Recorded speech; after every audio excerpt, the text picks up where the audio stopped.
A man called his son. David, I have news to tell you. I know it's going to upset you, but I have made up my mind and there is nothing you can do about it. I have decided to divorce your mom. But father, how can that be? The son asked. You have been married for 30 years, and you always seem to get along fine. What happened so suddenly? Son, I have made up my mind, and I don't want you to try to convince me out of it. All right, the son answered, but promise me you won't do anything until I come and talk to you in person, and I am going to ask all of us, the siblings, to fly in also. All right, said the father, hanging up, you have my word. Well, said the man, turning to his wife, I got all our children to come in and I didn't even have to pay for the tickets.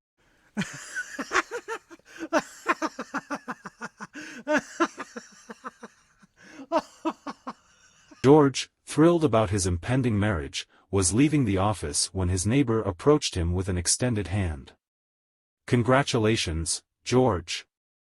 I just wanted to share that I've been married for 22 years, and I'm certain you'll always cherish this day as the happiest of your life. Perplexed, George responded, but sir, I'm not getting married until tomorrow. His neighbor casually replied, yeah, I know.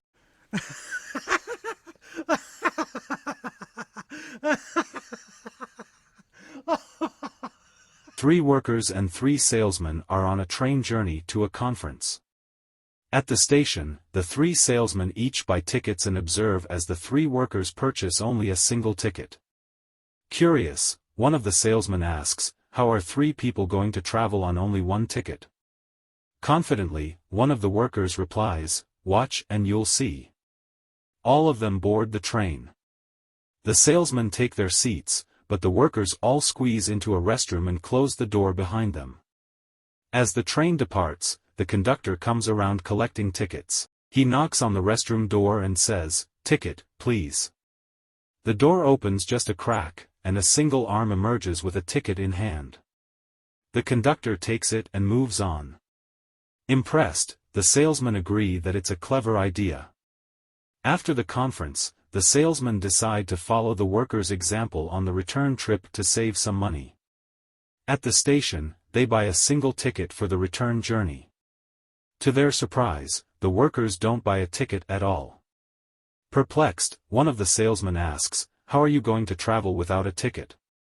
With a grin, one of the workers replies, watch and you'll see.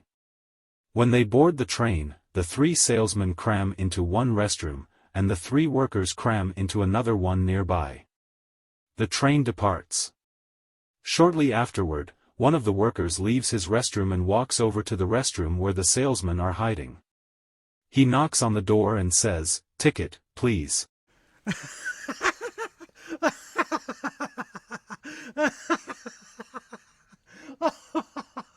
Oh great, leftovers, grumbled the son upon spotting the remaining meatloaf from the previous night's dinner on the table. His mother, adopting a stern tone, retorted, young man, do you realize how many people would appreciate a delightful meal like this? You should feel ashamed. Now, before we dig in, I want to hear you say grace, thanking the Lord for this tasty meal. Submissively, the son muttered, thank you, Lord, for this delicious supper, again.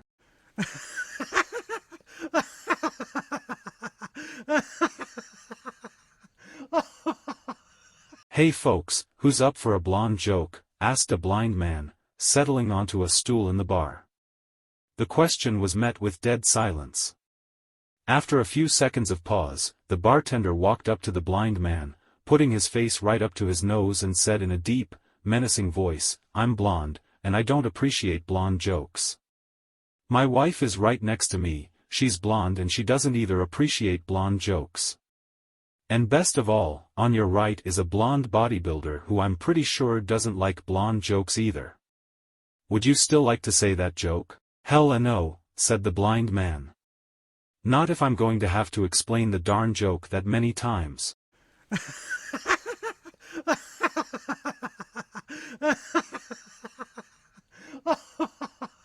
A flight attendant observed as an elderly woman boarded the plane, carrying a dog in a cage. Excuse me, said the flight attendant, dogs are not allowed on board, you have to check it in with the baggage. Though displeased, the lady reluctantly agreed after the experienced flight attendant convinced her without causing much commotion. Upon reaching their destination, the flight attendant took a glance inside the cage, only to be shocked to find the dog lifeless. Worried about potential legal issues, the flight attendant hastily dispatched a subordinate to town to purchase a dog identical to the deceased one. Just in the nick of time, the subordinate returned with the dog, and they swiftly swapped them, heaving a sigh of relief. As soon as the lady saw the replacement dog, she exclaimed, "This isn't my dog." Undeterred, the flight attendant insisted, "I was extremely careful about where I placed it, I'm sure it's yours." The lady countered, "It's not my dog. You see, I was bringing my dog to my hometown to have him buried, and this dog is very much alive."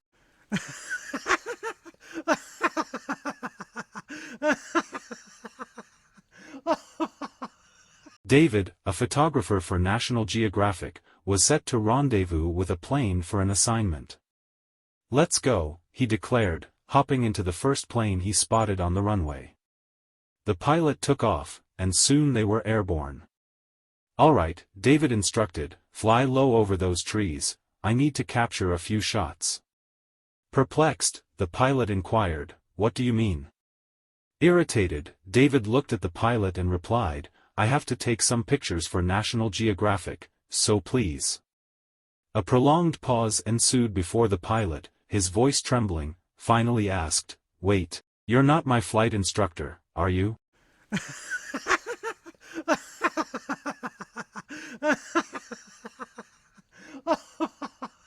Mark's stress level was at unsurpassed levels.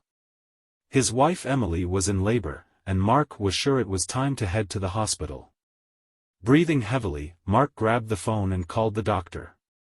"My wife, she's ready, should we come?" The doctor tried to relax the poor fellow. "Just try to relax, now tell me how much time elapses between the contractions." "Linda!"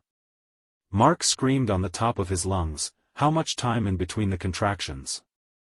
10 minutes. "Okay, 10 minutes in between." "And is this your first child?" questioned the doctor. "No, you stupid nitwit, this is her husband."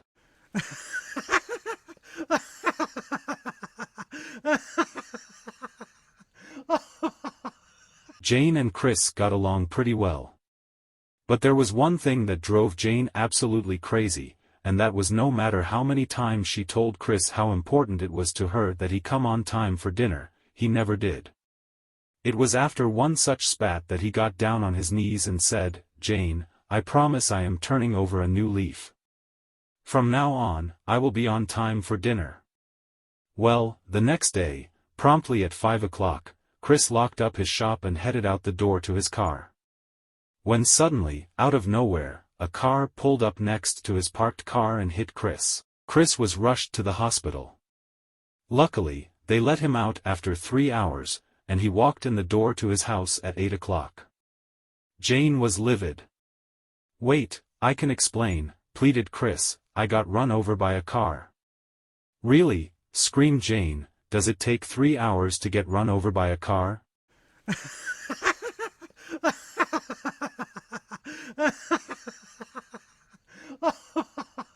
For a couple of years, I've been attributing my exhaustion to a lack of sleep and job-related stress, but now I've discovered the real reason: I'm tired because I'm overworked. The population of this country is 315 million. 138 million are retired, leaving 177 million to do the work. There are 115 million in school, leaving 62 million to do the work. Out of this, 38 million are employed by the federal government, leaving 24 million to do the work. 4.5 million are in the armed forces, leaving 19.5 million to do the work. Subtract the 17,200,000 people working for state and city governments, and we have 2.3 million left to do the work. At any given time, there are 230,000 people in hospitals, leaving 2,070,000 to do the work. Now, there are 2,068,998 people in prisons. That leaves just 2 people to do the work, you and me. And here you are, sitting at your computer reading jokes.